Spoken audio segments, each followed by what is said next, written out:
Hello friends, कैसे हैं आप लोग। Welcome to Tawani tutorials. Myself doctor Manoj Tawani. We will continue with our topic reproduction in lower and higher animals as per Maharashtra State Board and human reproduction as per CBSE Board।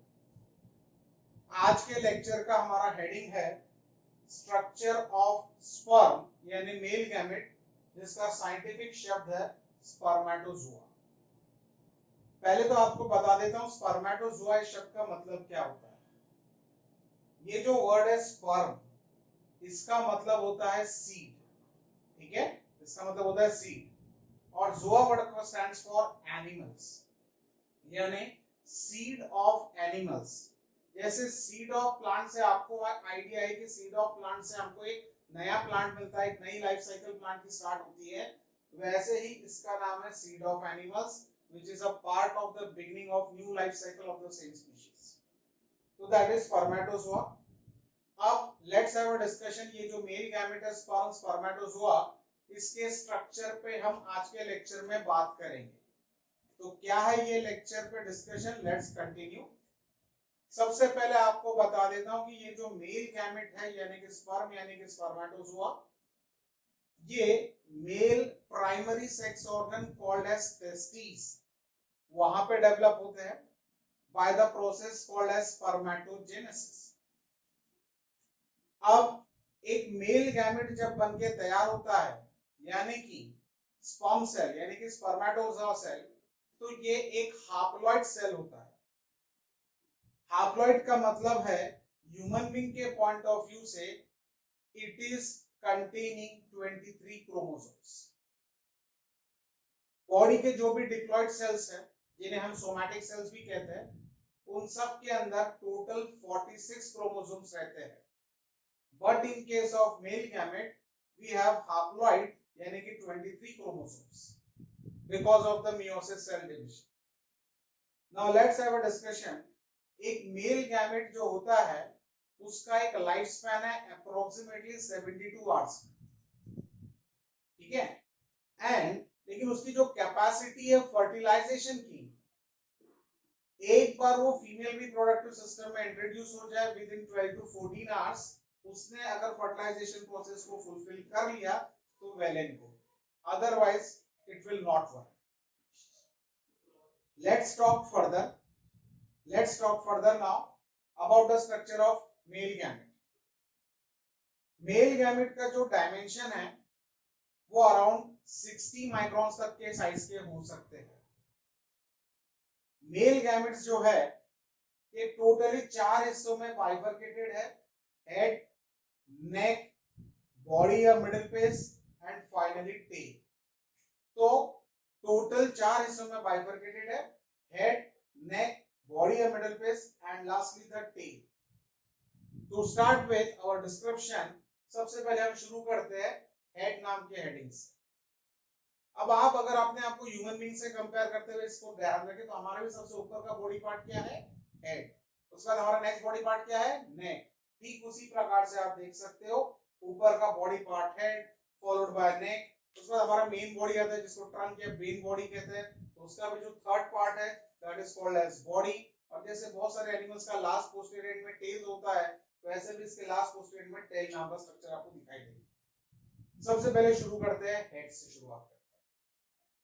Head में दो important components. पहला important component है एक large size का nucleus.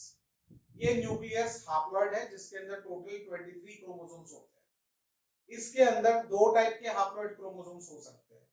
कौन कौन से दो टाइप के हाप्लॉइड क्रोमोसोम्स हो सकते हैं?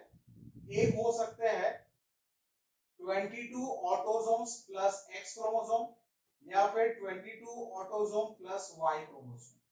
ऐसे दो टाइप के मेल गैमेट यानी कि स्पर्म सेल हो सकते हैं, कंटेनिंग एक्स क्रोमोसोम या कंटेनिंग वाई क्रोमोसोम। अगर इस हेड नाम के न्यूक्लियस के अंदर ये 22A प्लस एक्स वाला क्रोमोसोम होगा और वो क्रोमोसोम अगर फर्टिलाइजेशन प्रोसेस में पार्टिसिपेट करेगा, then there will be development of a female child. और अगर ये सेकंड वाला जो है 22A प्लस वाई वाला, अगर न्यूक्लियस के अंदर 22A प्लस वाई वाला क्रोमोसोम का अवेलेबिलिटी है और वो स्पर्म फीमेल गैमेट ओवम से फर्टिलाइजेशन प्रोसेस को अंजाम देता है, then there will be development of male child. So male child आएगा फर्टिलाइजेशन के बाद या फीमेल चाइल्ड आएगा, ये डिटरमाइन कौन कर रहा है, न्यूक्लियस के अंदर प्रेजेंट कौन से क्रोमोसोम है, एक्स है या वाई है।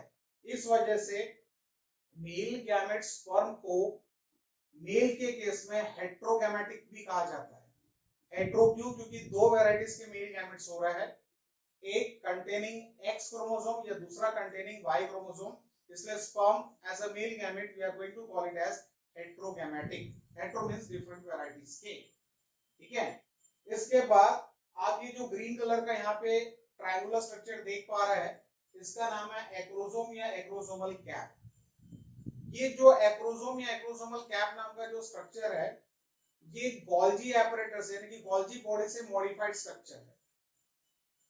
अब ये एक्रोसोम का फिलहाल तो कोई रोल नहीं है, लेकिन जब एक male gamete sperm cell female gamete ovum cell से इंटरेक्ट करेगा for the process of fertilization, उस वक्त इस एक्रोसोम कैप का रोल आता है। एक्रोसोम कैप के अंदर एक यूनिक एंजाइम है, हाइड्रोलाइटिक एंजाइम, जिसका नाम है हाइलोरुनिडेज। और ये जो हाइलोरुनिडेज नाम की एंजाइम है, ये मेल गैमेट को पेनिट्रेट करने में हेल्प करती है in female gamete for the process of fertilization. So that is the peculiarity of the head called as acrosome.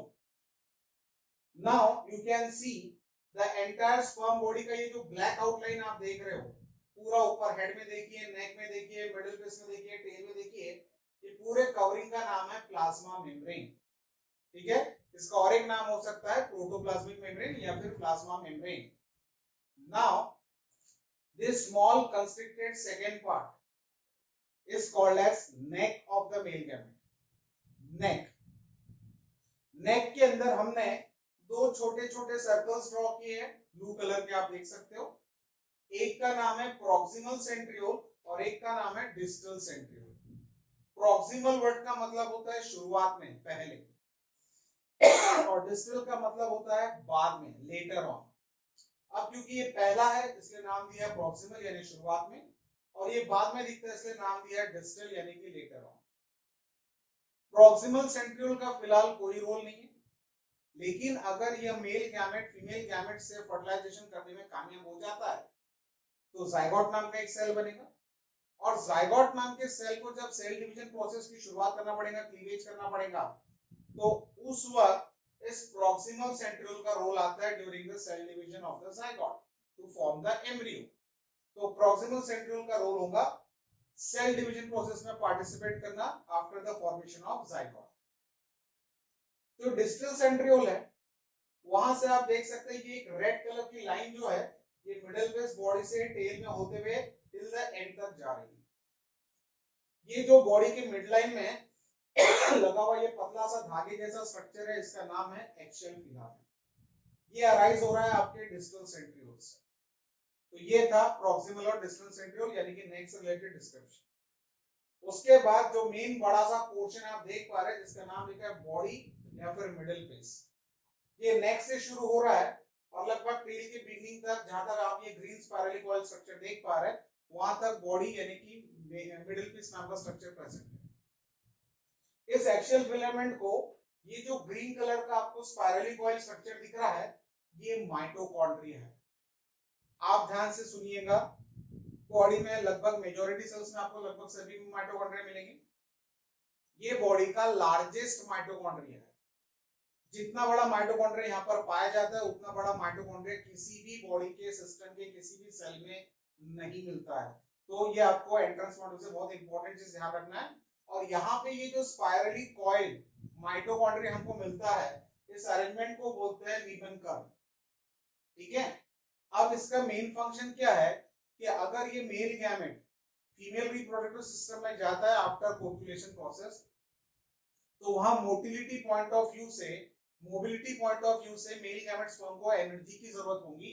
और जैसे कि आप लोग जानते हो, mitochondria is called as power house of the cell, और ये वहां पर पावर यानी कि एनर्जी जनरेट करके देगा फॉर द मोबिलिटी यानी कि motility of the male gamete. अब बढ़ते हैं लास्ट पोर्शन की तरफ जिसका नाम है टेल। यानी पुच्छ। टेल जो है इसके दो पोर्शंस है यहाँ पर, एक का नाम है प्रिंसिपल पीस या main piece of the tail और एक का नाम है end piece of the tail. आप देख सकते हो ये जो रेड लाइन है एक्शियल फिलामेंट, ये रेड लाइन एक्शियल फिलामेंट को ये ब्लैक कवरिंग यानी कि प्लाज्मा मेम्ब्रेन जो आपको यहाँ तक कवर दिख रहा है, जहां तक एक्शियल फिलामेंट को प्लाज्मा मेम्ब्रेन का कवरिंग है, that is to be called as main piece of the tail. लेकिन छोटा सा एक रेड एक्शियल फिलामेंट का पोर्शन आपको एंड में दिख रहा है जहां पे प्लाज्मा मेम्ब्रेन का कवरिंग नहीं है, and that part is called as end piece of the tail. अब टेल का मेन फंक्शन क्या रहेगा, तो tail acts as the locomotion के लिए responsible structure for male gamete, यानी कि male gamete is a motile structure, वो एक जगह से दूसरी जगह मूवमेंट कर सकता है with the help of its tail. So tail का फंक्शन हुआ मोटिलिटी यानी कि locomotion. So that's all for the structure of sperm. Thank you.